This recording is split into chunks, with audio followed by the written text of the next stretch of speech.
ಜೈ ಶ್ರೀರಾಮ್. ನನ್ನ ಕತೆ ಇವತ್ತು ನಿಮ್ಮ ಜೊತೆ. ಎಲ್ಲರೂ ಚೆನ್ನಾಗಿದ್ದೀರ ಅಂದ್ಕೊತೀನಿ. ಇವತ್ತು ನಾನು ಏನು ಹೇಳಕ್ಕೆ ಬಂದಿದ್ದೀನಿ ಅಂದರೆ 125cc ರೇಂಜ್ನಲ್ಲಿ ಜಾಸ್ತಿ ಸೇಲ್ಗಿರುವ ಗಾಡಿ ನಮ್ಮ ಆ್ಯಕ್ಸಿಸ್ ಬಗ್ಗೆ ಒಂದು ಸಣ್ಣ ಮಾಹಿತಿ ಹೇಳೋಕ್ಕೆ ಬಂದಿದ್ದೀನಿ. ಈ ಗಾಡಿ 124cc ಏರ್ ಕೂಲ್ ಇಂಜಿನ್ ಆಗಿದ್ದು 10 ನ್ಯೂಟ್ರಲ್ ಮೀಟರ್ ಡಾರ್ಕ್ ಮತ್ತು 5500 RPMನ ಪ್ರೊಡ್ಯೂಸ್ ಮಾಡುತ್ತೆ. ಈ ಗಾಡೀಲಿ 5ರಿಂದ 5.5 ಲೀಟ್ರು ಟ್ಯಾಂಕ್ ಕೆಪಾಸಿಟಿ ಇದ್ದು 50ರಿಂದ 55 ಮೈಲೇಜ್ ಬರುತ್ತೆ. ಡಿಜಿಟಲ್ ಡಿಸ್ಪ್ಲೇ ಇದ್ದು ನೋಡೋಕ್ಕೆ ಚೆನ್ನಾಗಿದೆ.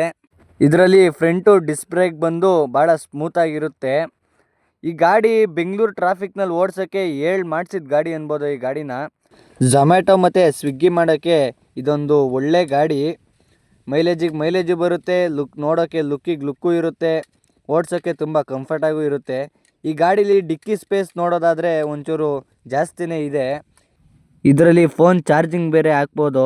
ಈ ಗಾಡಿ ಬೆಲೆ ಬಂದು 1,20,000 ಇದೆ. ಆ್ಯಕ್ಸಿಸ್ ಗಾಡೀಲಿ ಬ್ಲ್ಯಾಕ್ ಕಲರ್ ಅಂತೂ ನೋಡೋಕ್ಕೆ ಲುಕ್ಕಾಗಿ ಮಸ್ತಾಗಿರುತ್ತೆ. ಆಮೇಲೆ ಓಡಿಸೋಕ್ಕೆ ಮಾತ್ರ ತುಂಬ ಕಂಫರ್ಟಾಗಿರುತ್ತೆ. ಇದೇ ಥರ ಬೇರೆ ಬೇರೆ ಗಾಡಿಗಳು ವಿಡಿಯೋ ಬೇಕು ಅಂದರೆ ನನ್ನ ಫಾಲೋ ಮಾಡಿ ಮತ್ತು ಸಪೋರ್ಟ್ ಮಾಡಿ.